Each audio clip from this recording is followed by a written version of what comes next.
नमस्ते सर, मेरा नाम अदिति सिंह है और मैं हिंदी ऑनर्स की छात्रा हूँ। मेरा सवाल आपसे ये है कि अगर आपको भारत का एजुकेशन मिनिस्टर बनने का अवसर मिले तो आप हिंदी को लेकर कौन से नए बदलाव करना चाहेंगे या कौन सी नई पॉलिसीज़ को इंट्रोड्यूस करना चाहेंगे? पहली बात तो ऐसा होगा नहीं, है ना। कोई मुझे क्यों बनाएगा। लेकिन अगर मैं इस हाइपोथेटिकल सिचुएशन में चला ही जाऊं कि मैं भारत का शिक्षा मंत्री बन जाऊं, इसमें एक समस्या ये है कि भारत में शिक्षा समवर्ती सूची का विषय है। समवर्ती सूची का मतलब है कि केंद्र सरकार के पास शक्तियां सीमित हैं, राज्यों की अपनी शक्तियां हैं। तो सबसे पहली बात, मैं राज्यों पर थोपूंगा कुछ भी नहीं, मैं सारे राज्यों के शिक्षा मंत्रियों के साथ संवाद करूंगा। मैं उन सबको प्रेरित करूंगा, समझाऊंगा। मैं उनसे कहूंगा कि तमिलनाडु में मेडिकल साइंस तमिल में होनी चाहिए, कर्नाटक में कन्नड़ में होनी चाहिए, हिंदी क्षेत्र में हिंदी में होनी चाहिए, हिंदी में नहीं इंग्लिश में होनी चाहिए, ऐसी कन्नड़ प्लस इंग्लिश में होनी चाहिए, तकनीकी शब्द अंग्रेजी में रहें। और वो शिक्षा सिर्फ मेडिकल साइंस क्यों, इंजीनियरिंग भी, लॉ में भी, जुडिशरी में भी। मैं ये भी चाहूँगा कि भारत के हर एग्ज़ाम में, केंद्र के हर एग्ज़ाम में अंग्रेजी और हिंदी का समान महत्व होना चाहिए। और राज्य स्तरीय हर परीक्षा में उस राज्य की राजभाषाओं का सम्मान होना चाहिए। महाराष्ट्र पीसीएस में मराठी की भूमिका अंग्रेजी से कई गुना ज़्यादा होनी ही चाहिए, क्योंकि वहाँ के एसडीएम को, डीएसपी को मराठी लोगों से बातचीत करनी है। और यदि किसी राज्य में 2-3 राजभाषाएं हैं तो वहाँ की परीक्षा में उन दोनों तीनों राजभाषाओं की परीक्षा होनी चाहिए, ताकि वो व्यक्ति सेवाओं में आए जो उन भाषाओं को बोल सकता है।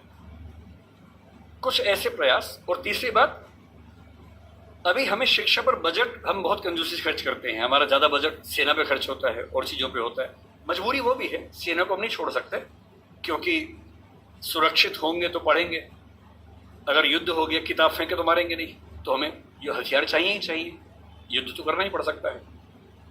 पर मैं चाहूँगा कि शिक्षा पर हमारा खर्च बढ़े।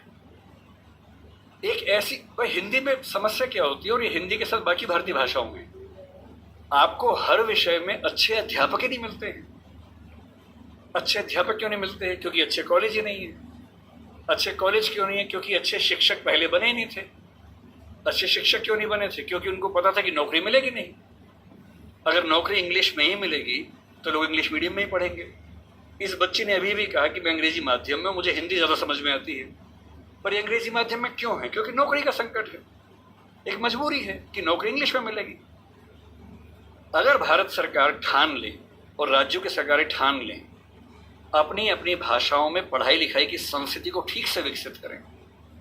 रामविलास शर्मा जी ने कहा था कि हर जिले में एक विश्वविद्यालय होना चाहिए अपनी भाषा में।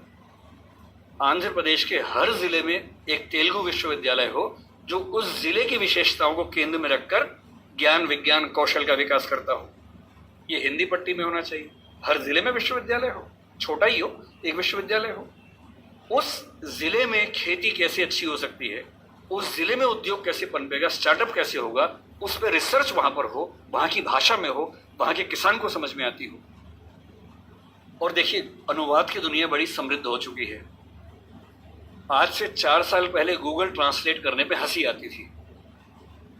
आज क्रिएटिव ट्रांसलेशन छोड़ दीजिए, तथ्यों का अनुवाद मैं तो अक्सर लगभग रोज इस्तेमाल करता हूं। हम जिस संस्था में काम करते हैं, दृष्टि में हमारी राजभाषा हिंदी भी, अंग्रेजी भी है। और मैं सुनिश्चित करता हूं कि हमारी संस्था में जितने भी नोटिफिकेशंस आएंगे, पहले हिंदी में आते हैं, फिर अंग्रेजी में आते हैं। मैं खुद बनाता हूं, दोनों भाषाओं में बनाता हूं। पहले हिंदी में, गूगल ट्रांसलेट पे जाता हूं, 1 सेकंड में अनुवाद हो जाता है। फिर उसको चेक करता हूं। आश्चर्य आपको होगा कि पहले 40-50% सही होता था, आजकल 95-97% सही होता है। मुश्किल से 2 साल रुक जाइए, ये मामला 100% का होने वाला है।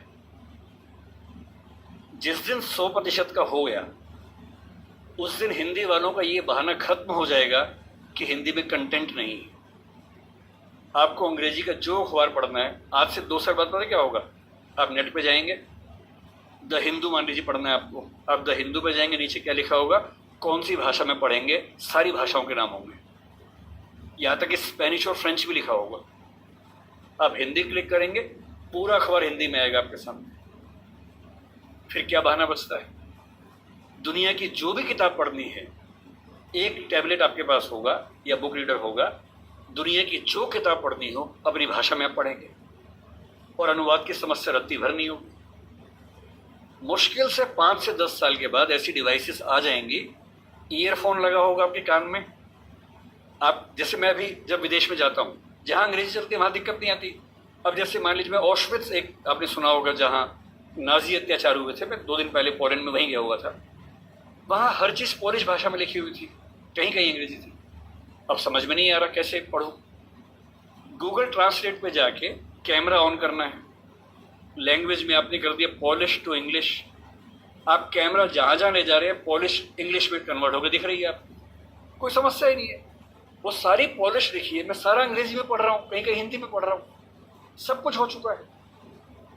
मुश्किल से 2-3 साल बाद क्या होगा, ऐसे हेडफोन्स और माइक आ जाएंगे, आप अपने कंप्यूटर से या फ़ोन से कनेक्टेड हैं, एक पॉलिश व्यक्ति या मान लीजिए डच व्यक्ति आपसे बात कर रहा है नीदरलैंड्स का, उसको केवल डच आती है, मुझे केवल हिंदी आती है। मैंने अपने फ़ोन में डच से हिंदी सेट कर दिया, उसने अपने फ़ोन में हिंदी से डच सेट कर दिया, वो डच बोल रहा है, मेरे हेडफोन में जो माइक है वो उसको सुन रहा है, कंप्यूटर कनेक्टेड है, फ़ोन कनेक्टेड है, मेरा फ़ोन तुरंत उसको हिंदी में कन्वर्ट करके मुझे हिंदी में सुना रहा है।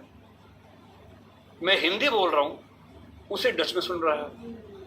और ये मैक्सिमम अगले 5 साल का मामला है। 5 साल बाद बेबीलोन की मीनार बन जाएगी।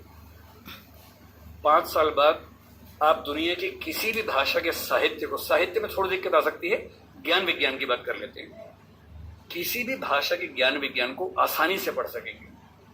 अगर मैं शिक्षा मंत्री बन गया, जो कि मैं नहीं बनूंगा, मैं जानता हूं, क्योंकि लोग क्लिप काट के चलाएंगे कि देखो बनना चाह रहा है ना।